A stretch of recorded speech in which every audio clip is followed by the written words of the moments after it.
كلنا كده بنقول الكلمة اللي هقولها لك دلوقتي لما تكون قاعد في قعدة عايز تبقى حكيم القعدة، نورت القعدة، فيلسوف القعدة، وكمان محدش يقدر يعلم عليك في حاجة ولا يعرف ليك ماسكة كده ولا مالكة في الكلام. يعني انت تقول اللي انت عايز تقوله وبرضه المخرج موجود. عايز تعرف ايه هي الكلمة، صح؟ صح. دايما بنقول المعنى في بطن الشاعر.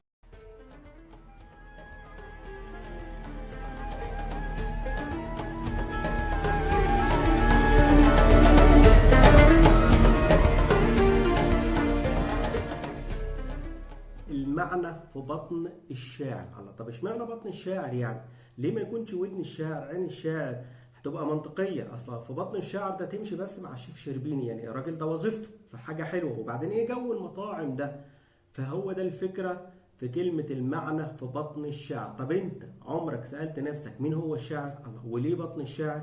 واصل الحكاية تعال اقولها لك. على الرغم ان المعنى كان في بطني بس انا برضو عادي، انا كريم وجدع وهقول لك. شفت بقى؟ لو عايز يتفلسف مع واحد هيتفلسف، فخليك واضح كده وصريح. ما انا برضو قادر اقول لك كلام كبير وعميق، واقول لك كلام فيه بعد باعد، عمق عميق، قرب قريب. شفت العمق؟ يعني ما تتفلسفش عليا علشان ما اقولكش اصل المعنى في بطن الشاعر. اصل الحكايه كان في شاعر يقال ان هو امرؤ القيس، وده داهية من دواهي الشعراء العرب. راح لترزي خياط هدوم كان اسمه زيد، فقال له انا عايز قباء، جلباب يعني جلابيه تكون شيك كده وحلوه واعيش بيها اللحظه كده واتفشخر بيها قدام الناس. حب بقى زيد ده يتنصح على امرؤ القيس ويتفلسف عليه ويعمل له بقى نمره كده. يعني كنت انت شاعر فانا ترزم، كنت انت يعني بتغزل الكلمات فانا بغزل التوب. ايه العمق اللي انا بقوله ده؟ والله هو ده الكلام الصح يعني. فكان زيد يعني عنده عين من عينيه كانت حوله، ففي مشكله بس في عين واحده بس. فقال له انا هعمل لك توب مش هتعرف اذا كان هو عبايه ولا قميص. قال له ما تعملش كده، هافضل لك واحسن لك واحسن لي، علشان انت لو عملت ده هخبطك بيت شعر مش هتعرف ان كنت انا بشتم ولا بمدح. فلفت وكبرت في دماغ زيد، وفعلا عمل اللي هو عايزه. فجه يستلم بقى امرؤ القيس الجلباب بتاعه، فلقيه فعلا ملهوش معالم.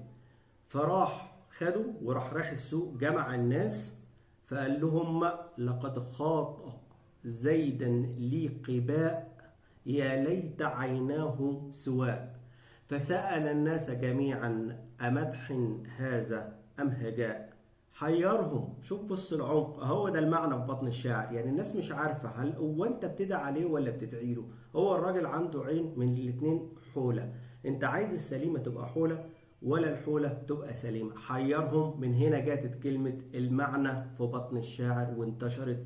واحنا برضو يعني كانت ما شاء الله عليه يعني بتدينا حتة سلكان كده. قول اللي انت عايز تقوله وانا هقول في الاخر خالص اصل المعنى في بطن الشاعر، وكلنا صح. المهم ان كلنا طالعين متراضين من القصة دي. شوفوا الفيديو الجديد.